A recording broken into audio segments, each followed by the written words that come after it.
अनि एउटा राम्रो एक बाटो भइगयो।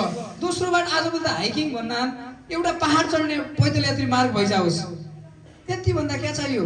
ठुला एक पाला काङ्ग्रेसले जित्यो, ओडम्बो रुख के अरे डाँडो काट्यो। अर्का पाला काङ्ग्रेस एमाले जित्यो, ओडम्बो डाँडा काट्टा।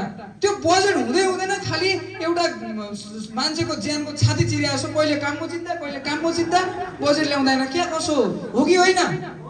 हो, त्यही गर्न बन्द गरिकन अब विकासका लागि डाँडा चिरेर होइन, वैज्ञानिक युक्त वातावरण युक्त प्रकृतिको नमासिकन एउटै बाटो भइजाओस् अनि गाउँका मान्छे एक भइजाउन् र एउटै सेवा सुविधा पाउन्। म कन भोट ल्याऊ त्यसले मात्र दिन्छु भन्ने नहोस्।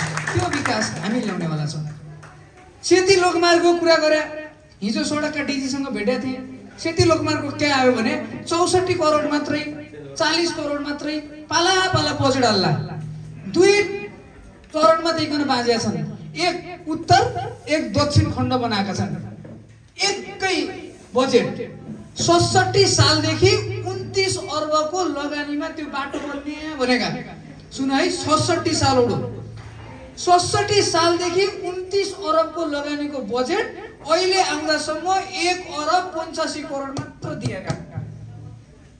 67 सालदेखि भनेपछि 67 सालदेखि अहिलेसम्म 29 अरबको बजेटमा अहिलेसम्म 1 अर्ब मात्र दिएका। त्यो 4 बाल्नलाई त्यो त्यहीतासम्म हाम्रा क्या प्रधानमन्त्री थिएनन् के गाउँका, हाम्रा क्या मन्त्री थिएनन् होला क्या, कि हाम्रा ठुलो चुनावै हुन्थेन। अब चाहिँ त्यो हुनेवाला छैन। यो पटक चाहिँ हामीले भनेका छौँ अब त्यो 64 करोडको हिसाबले होइन, अरब पूर्वतिर जाऊ, अरबौँदेखिको हिजो बजेको सिट हेरेँ, अरबौँका राजमार्गमा अरब अरब, हाम्रो त्यो एउटा करोड मात्रै। अनि 2 खण्डमा विभाजन गरेका। त्यो त पोहोर सालकै पैसा तिर्न ठेकेदारलाई पुग्दैन। अहिलेसम्म 7% मात्रै काम भएको छ। अब हामीले भनेका छौँ, मैले प्रश्न भनेको छु, यदि त्यो सुरु गरेको 0 किलोमिटरदेखि डोटीसोको सिमानासम्म पुरै बाटो खनिसकेका छन्, त्यहाँसम्म पिच गर्नलाई, कालो पत्रे गर्नलाई 2 वर्ष लाग्दो रहेछ। 1 अर्ब दियो भने 2 वर्षमा सकिँदो रहेछ। 1 अर्ब मात्र होइन भनेको छु मैले, त्यसलाई सुदूरपश्चिमको राष्ट्रिय गौरवको योजनामा राख्नु पर्यो। त्यो गर्व होस् सबैलाई, त्यसलाई त्यो राष्ट्रिय गौरवको योजनामा राख्नु पर्यो। बेला बेला करोड दिएर भएन। राष्ट्रिय गौरवको भयो भने जहाँ अप्ठ्यारो पर्यो त्यही थाहा बजेट आउँदो छ, त्यो राष्ट्रिय गौरवको योजना पनि राख्नु पर्यो भनेर भन्ने हाम्रो माग छ। अब म आशा गर्छु त्यो राष्ट्रिय गौरवको योजनामा लाग्नका लागि म सबैलाई पनि अनुरोध गर्न चाहन्छु।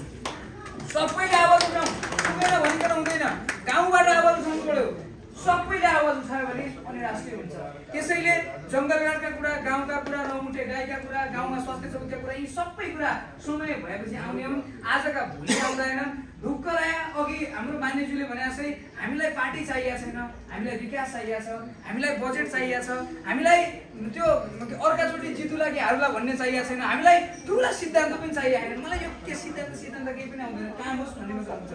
सिधा कुरा, यो देश कहाँ बाइदिने हो भन्ने कुरा पनि, यो देशका नागरिक चाहिँ सुखी र खुसी कसरी हुने हो त्यति थाहा छ मलाई। यो ठुला कहिले के हानिहाल्नु भयो, को कहाँबाट आइहाल्नु भयो, यो देश त खतम जानु भयो, त्यो मेरा दिमागमा छैनन्। यो देश कसरी बनाउने भन्ने मात्र मेरो आफ्ना दिमागमा ती नराम्रा कुरा राखिकन क्या हुने हो, आफ्नै दिमाग खराब हुने हो कि होइन? कामका कुरा हाल्नु पर्यो।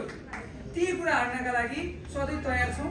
हजुरहरूको आशीर्वाद दिनुहोस्। आफ्नो पहिचान नभुले, आफ्नो सभ्यता नभुले, आफ्ना गाउँ घरका मान्छेलाई के अरे सम्झन नभुले। हामी सधैँ हामी खान पाएपछि, लाउन पाएपछि, आफ्नो सभ्यता गाँच्न पाएपछि त्योभन्दा ठुलो क्या चाहियो? गाउँ त गाउँै हो। टाढा जहाँ गए पनि आफ्नो संस्कृति र आफ्नो सभ्यता भुल्नु भएन, आफ्नो पहिचान भुल्नु भएन। सबभन्दा बढी मानव विकास हुने भनेको आफ्ना सभ्यताले हो, आफ्नो संस्कृतिले हो। ठुलालाई सम्मान गर्ने, सानालाई के अरे स्याहार सुसार गर्दै सत्कार गर्ने, सानालाई पनि माया दिनु पर्यो, ठुलालाई सम्मान दिनु पर्यो। तब गाउँ बन्ने हो, तब ठाउँ बन्ने हो, तब शिक्षा बन्ने हो। हामी गएर ठुला शिक्षा चाहिएको छैनन्। हाम्रा गाउँमा भएका किसानका खेतहरूमा समयमा मल पाएर त्यो विद्यार्थीले भोलिको दिनमा म गाउँको किसान बन्न सकु भन्ने दिल ल्याउनु पर्यो हामीले।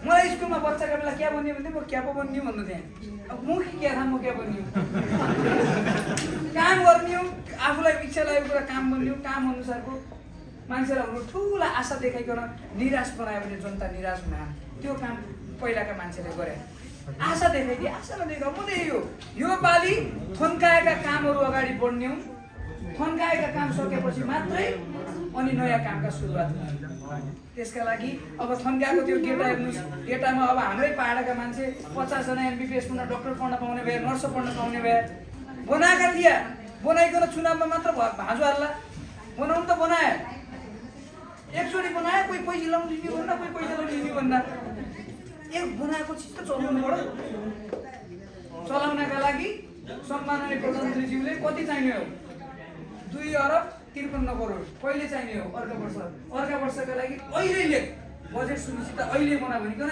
एक दिनमा शिक्षा मन्त्रालय अर्थ मन्त्रालय सम्माननीय प्रधानमन्त्री कार्यालयबाट 2 अरब 53 करोड बजेट सुनिश्चित भयो यस्ता काम हामी गर्नु पर्यो अनि विकास हुन्छ भन्दै यहाँहरू सबैलाई नौला सालको झिकै शुभकामना दिँदै आफ्ना शब्दहरू यहीँ राखेँ हस्त